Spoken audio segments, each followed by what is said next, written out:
Mortal Kombat! Hello, and welcome to the next exciting episode of Matt and Todd Go to the Movies, somewhat quarantine edition.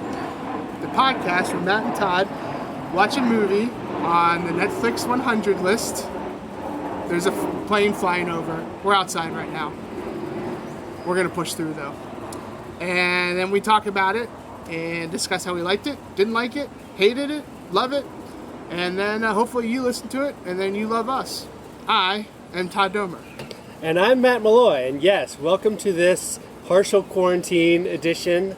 We're recording in person for the first time in months, but we are in my backyard, outdoor deck environment, socially distanced, but hoping that the recorder can pick up both of our voices. We're putting it through the ringer today. Yes. Earning your money, recorder. That's why we pay you the big bucks. So welcome. We're going to talk about a movie. But first, a word from our sponsor. That sponsor is the Santa Fe Writers Project, or SFWP for short. Today, I want to tell you about one of the books published by SFWP called We All Scream. This book is actually written by the founder and director of SFWP, Andrew Gifford. It's a memoir that details the rise and fall of the Giffords Ice Cream Company and the family behind it. Some of you from the DC area may remember Giffords. I've read it, and it really will keep you turning page after page to find out what happens next. I highly recommend that you check it out. So, SFWP is offering 25% off to all of our listeners when you order direct through their website, sfwp.com. Just use the coupon code MOVIES when you check out. This applies to We All Scream or any of the other great titles. Thank you, Santa Fe Writers Project, for help making the magic happen here at Matt and Todd Go to the Movies. Everyone go support a small business and buy some books. Yeah. So, today, we're actually going to be recording 3 episodes in a row. One of 3 right now. That's right. But the movie we're going to talk about in this episode is called Atlantics. This is one on Netflix that I don't think Todd and I had ever heard of. Definitely not. And we watched it. Yes, we did. So, what is it about? Well, first of all, it's set in Senegal, where I'm guessing from watching this movie that the majority language is French. So the movie is in French with subtitles. There are also times where Arabic is spoken and a language called Wolof, which I am not familiar with, but... Neither am I, just in case you're curious. Yeah. I thought you might be fluent. I consider myself a pretty worldly person, so... Wow. Must have missed that one. Yeah. So there's the setting for you. What happens in this movie? Well, there's like a team of guys who are working on a construction site and they haven't been paid in a while. And then they decide that they're going to go sail off into the Atlantic and try and reach Spain. Because geographically speaking, I guess Spain and Senegal are just separated like by some small amount of the Atlantic Ocean. Sure. Yeah. They're owed $32 million of whatever currency that place uses, just in case anyone was curious about that. Right. It's a big amount of money, but probably not as much as $32 million. Yeah. So, all these guys have girlfriends, and one of them in particular, the story kind of focuses on. Her name's Addie, and so she has a boyfriend, one of these guys, his name is Suleiman, but she's also engaged to be married to a man named Omar. Omar! Yeah, so that's a little bit tricky there, but anyway, so these guys do end up going off to sea, and they actually end up dying at sea, we find out. Yeah. That's not even a spoiler. Right. Happens in the first 10 minutes of the movie. Right. And it's really critical to even talking about the movie at all, is the fact that happened. So anyway, Adi's marriage is coming up to Omar, and in fact, on their wedding day, I guess, or maybe it was just before their wedding day. I don't know. It was kind of a mystery to me exactly how that worked. And there's a mysterious fire that's set on their marriage bed, and so a detective comes and he's trying to figure out how this fire got started and all this other stuff is going on. And then the ghosts who possess people come. Yeah. So also not a spoiler. Pretty much very integral to the movie. Right. So that's probably as far as I'm going to take it. But I'll just mention that the dead spirits of the guys on the boat all come back and possess different people and cause them to do things at nighttime. Yes. And that's how the movie is resolved, through the use of dead people possessing live people. So, that's what happens in this movie. Todd, what did you think? Well, if you just heard that synopsis and you're thinking to yourself, that sounds at least a little interesting, that's exactly how I felt until I watched the movie. I was not a fan of this movie. It is not good. The supernatural part of this movie is like kind of one of the only interesting things happening in this movie. It's really hard to, in my opinion, care about most of the characters you're introduced to in this movie. You've got kind of the quote-unquote main character who's this girl, Ada, and she's in love with this other guy but marrying this other guy, and I just at no point could find myself to care about her predicament because she's just being a bad person, in my opinion. I mean, I don't think all those other guys should have died or whatever, but the story is definitely around this one woman, and you're just kind of like, for someone who's growing up in what looks to be a pretty poor country where everyone has hardship, she's pretty spoiled, and which is kind of hard to achieve, I think, in those areas, but she definitely is.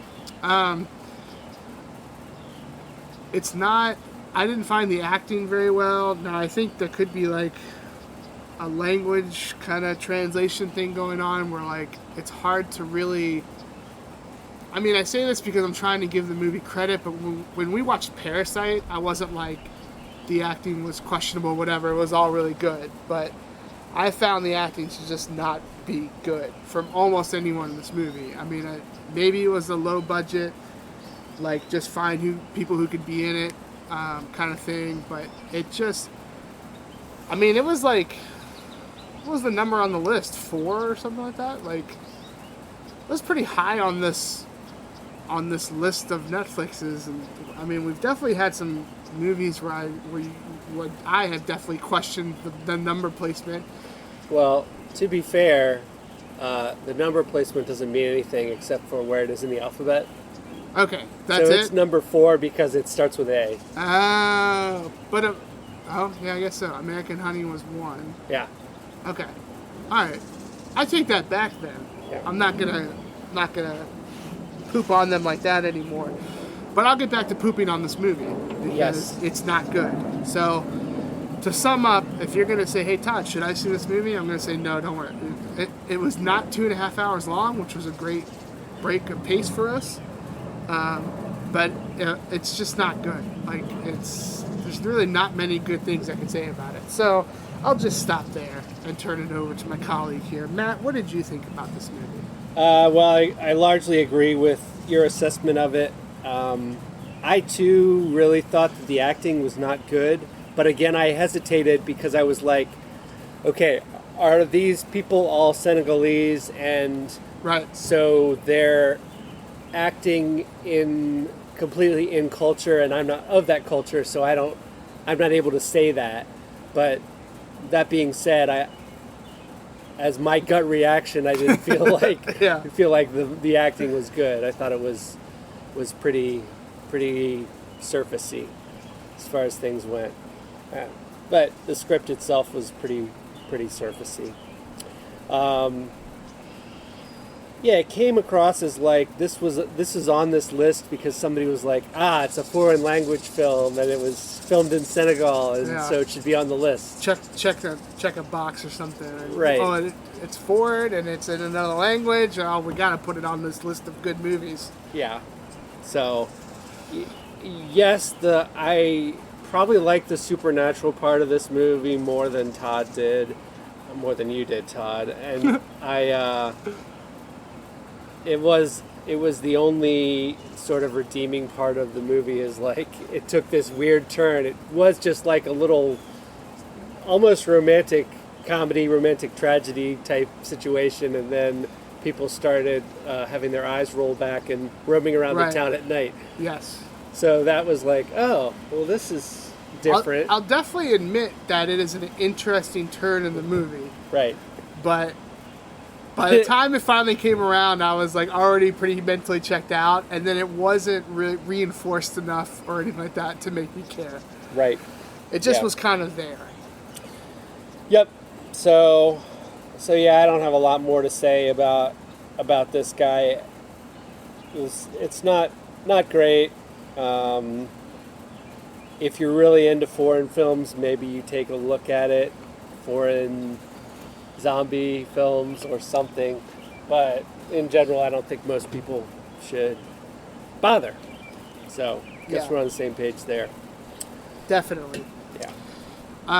All right, so how many capsizing boats would you give this movie? Capsizing boat being the boat that kills all the people. Right. 0 to 5. 0 to 5 capsizing boats, where 5 would be the best number of capsizing boats. Yeah. The most, that's what you want. You want at least 5 capsizing boats to be perfect. Well, it was not a perfect movie. It will not get 5 capsizing boats from me. I'm going to give it a 2.3 capsizing boats. Almost an average movie. It would have been significantly lower if there hadn't been zombies that came out of the woodwork. Sure. For me. So, 2.3, below average, and don't see it. Mm-hmm. Yeah, I'm going to really go pretty low for this one. I'm like, I can't, in my mind, I keep trying to get it to at least 1, and I just can't rectify that in my mind. So, I'm going to stick with my gut and go 0.7. 0.7. Capsizing boats. It's just the only interesting thing about this is the supernatural turn. Yeah. But then it's like really not done. It's only interesting for a hot second, and then it's just like that's it. You're just still kind of like, well, this movie's still going on. Okay. That being said, I don't think it was a long movie, but it just felt long to me. Yeah. So. Fair enough. Well. Good luck calculating that. Oh, I got it. Okay. That will wrap up this episode of Matt and Todd Go to the Movies, where we reviewed Atlantics, a movie about capsizing boats and zombies. It's also spelled differently than what Netflix labels it. Like when the title comes on the screen in the movie, it is not. I mean, maybe it's pronounced Atlantics, but it is not spelled the way we spell it. Right. I think the French title is Atlantique or something like that. Yeah, that sounds about right. From my several years of high school French, coming back to serve you well now. I know how to pronounce the QUE ending to the movie. But yeah, we didn't really like it, and I liked it slightly more than Todd, but I think our average was 1.6 capsizing boats out of 5. Mm-hmm. It's not a good score. Mm-mm. And we think you shouldn't watch it. So, thank you for listening to this episode of Matt and Todd Go to the Movies, and listen again next time. Da da da da da da da da da da da da da.